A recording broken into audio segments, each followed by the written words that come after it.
Now that our child is born, let's have a baby shower since it's your first grandchild. Please be generous with the gift money. Gloating, I handed over an envelope with some money inside, only to receive a shrill response. Just $300? Don't insult me. That won't even cover diapers. Shocked, she turned pale and started to tremble. My name is Olivia, a 57-year-old office worker. My husband John runs an auto repair shop with our son-in-law, Mason, who married our oldest daughter, Ava. They specialize in luxury cars, which seems to be working out since the business is thriving. With a lot of demand from luxury car dealerships and high repair and inspection fees, Mason often cheerfully remarks, "You're really good at business. I need to learn from you and work hard too." Mason and Ava got married 5 years ago. He was originally an average office worker but had a fondness for cars.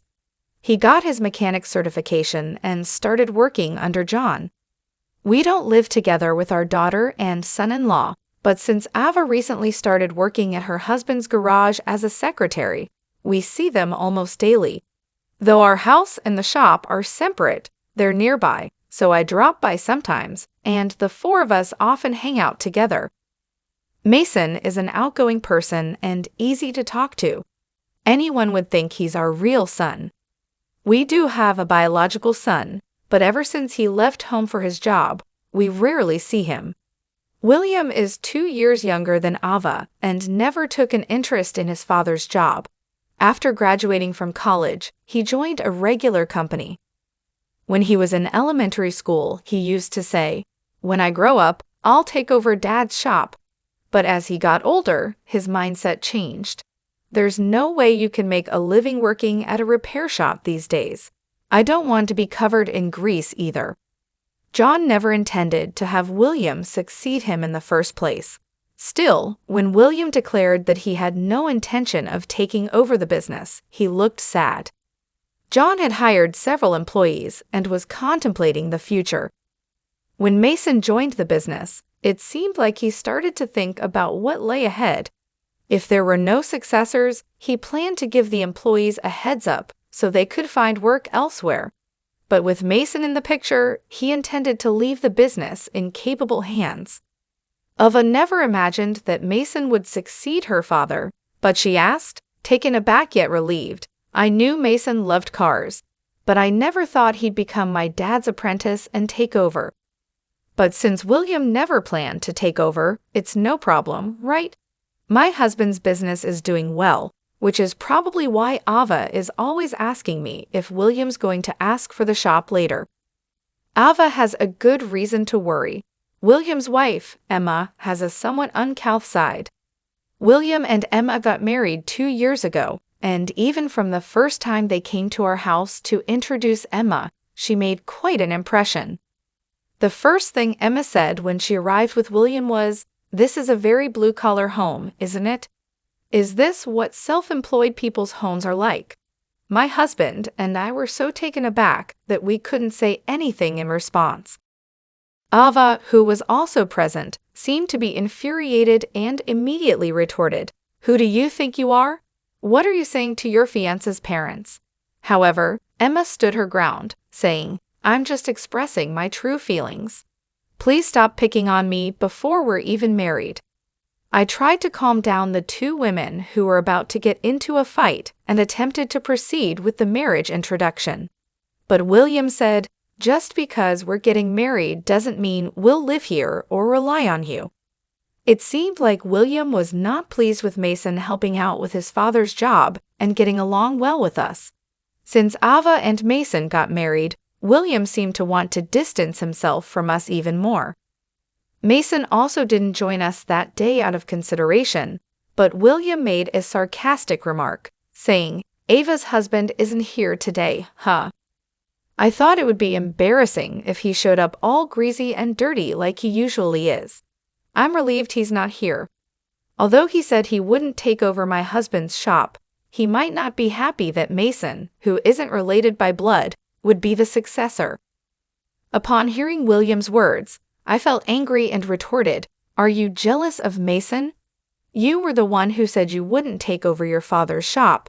As I raised my voice, my mild-mannered husband calmed me down, saying, "Don't get so angry, everyone. Since William's fiancée came to introduce herself, let's try to get along." As this was supposed to be a happy occasion, I also held back my anger and kept quiet. But then Emma said, "I don't mind. I have no intention of getting along with you anyway." She spoke to us as if she was looking down on us. Ava and I, who had started to calm down at my husband's words, got angry again.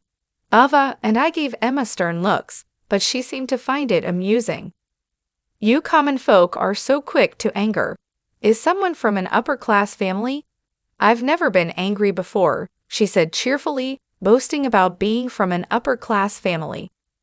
According to what William had told us, Emma's father is the director of a large company. I guess that's why she refers to us as common folk. The thought of such a woman becoming our daughter-in-law weighed heavily on us. Even my husband seemed to think that, under such circumstances, a marriage greeting would be impossible.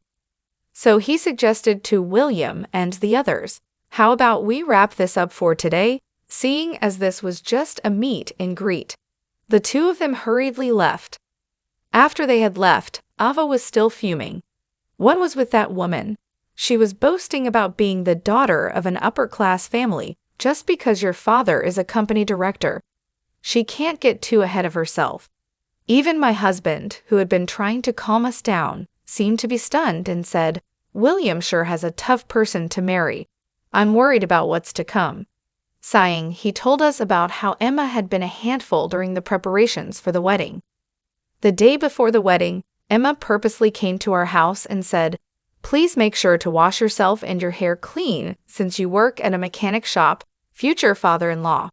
And please make sure to wear a dress that won't embarrass you, future sister-in-law. You do realize you're an ugly sister-in-law, right? So at least make sure your appearance is decent."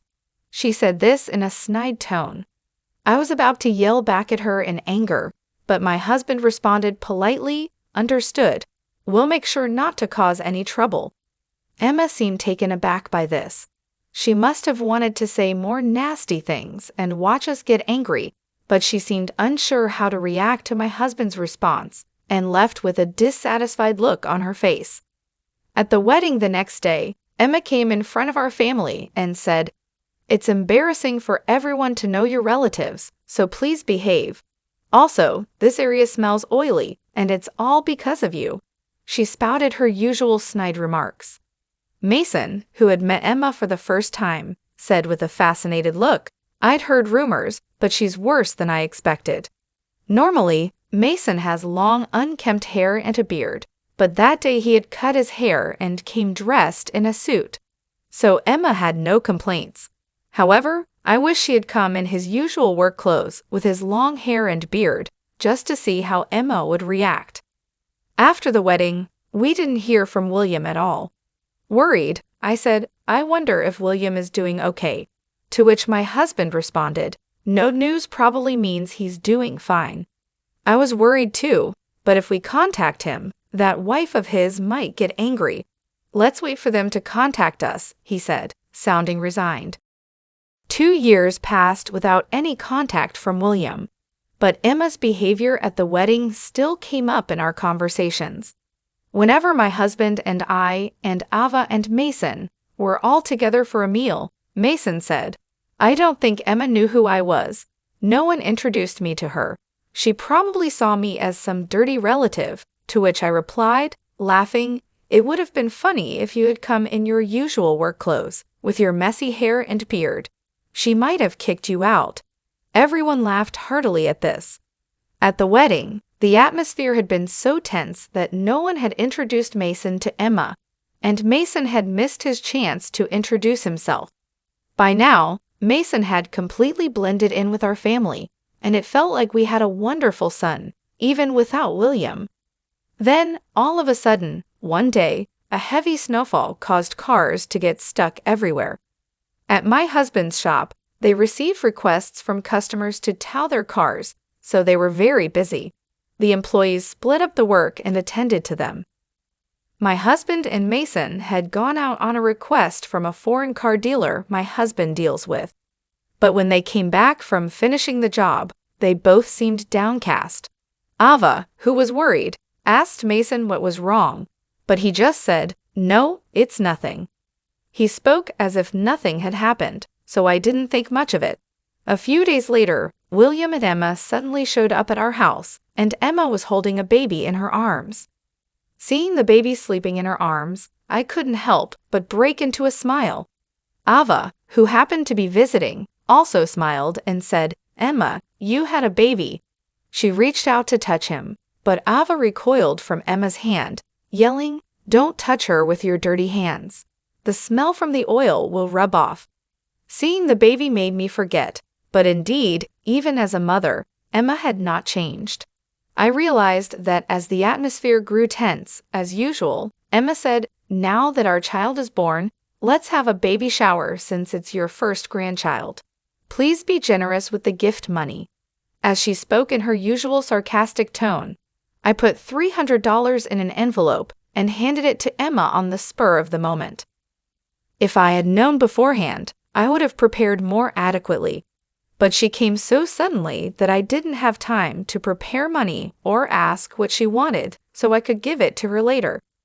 Snatching the envelope from me, Emma immediately checked the contents and shouted, "Are you kidding me?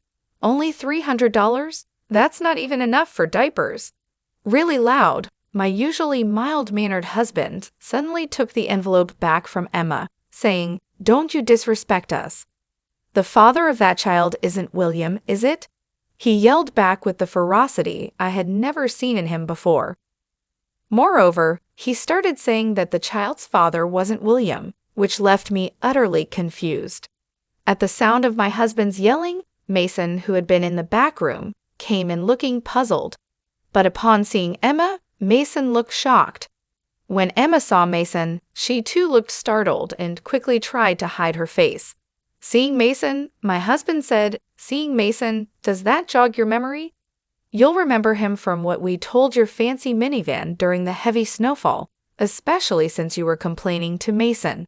I bet you haven't forgotten his face." He addressed Emma, but Ava William, and I still didn't understand, and we were all surprised. As my husband signaled, Mason brought out his phone and started operating it. In the meantime, my husband explained to us, on the day of the heavy snowfall, Emma and some president got stranded in a luxury minivan, and Mason and I went to rescue them. I didn't recognize Emma at first, but it struck me as odd that there was a baby in the car. I was wearing a mask, sunglasses, and I had a helmet on, so she probably didn't recognize me. Mason, on the other hand, had long hair and a beard, so even with a mask on, you must remember him. When my husband finished speaking, Mason said, "Everything is on our car's dash cam, so she can't deny it." He showed his phone to Emma. Emma, seeing the screen, gasped and immediately turned her face away from the phone. Ava William and I stared at the screen. Indeed, Emma and a man we didn't recognize were complaining to Mason. "We have a baby on board. Moving already, you slacker." Emma was yelling on the screen while my husband and Mason were putting chains on the expensive minivan. Emma and the unknown man were whispering to each other. My husband, with a scary look on his face, said, "The dashcam doesn't record sound, but I heard everything. William is such a fool for believing that the child is his." He spoke with a ferocity I had never seen before. "You guys said, 'Well, Emma, you're the fool for talking about your affair right in front of your father-in-law without even realizing it.'" As he was speaking, William, "What are you saying? Is this all true? Tell me," suddenly yelled out. Emma stammered, "Of course, it's a lie." She answered with a forced laugh, but the paleness of her face seemed to say otherwise. Responding to Emma's excuse, Mason chimed in, "Didn't you say that you divorced William at the right time? I clearly heard you. You also said you'd make sure to get child support, right? You sounded pretty pleased about that." Mason also started speaking the truth.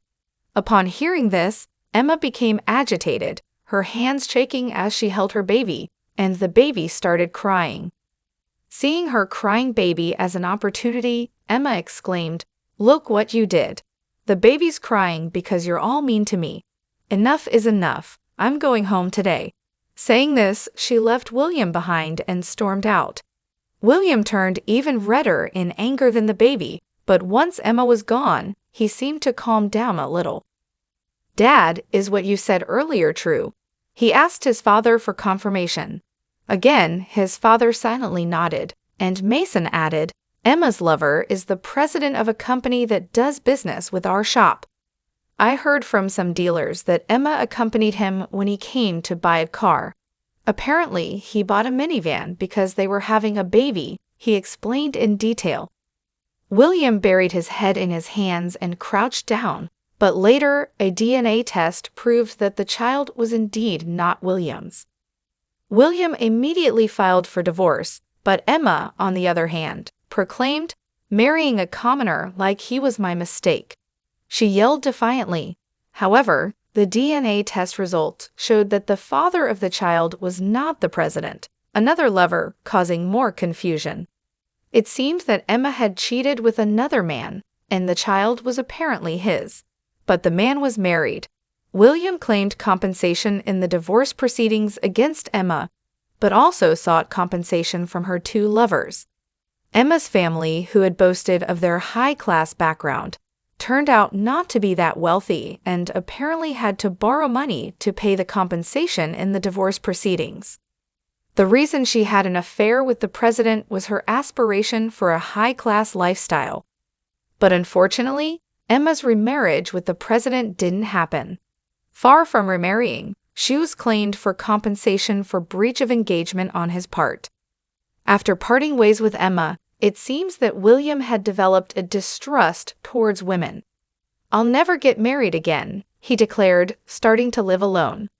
"For my husband and me, our first grandchild turned out to be an illusion. However, we soon found out that Ava was expecting a child, and we, as a couple, were overjoyed." Mason, in a light-hearted jerk towards my husband, said, "Rest assured, the baby is definitely mine. When the baby comes, we're going to start living together with Ava and Mason. It seems like we're in for a lively life."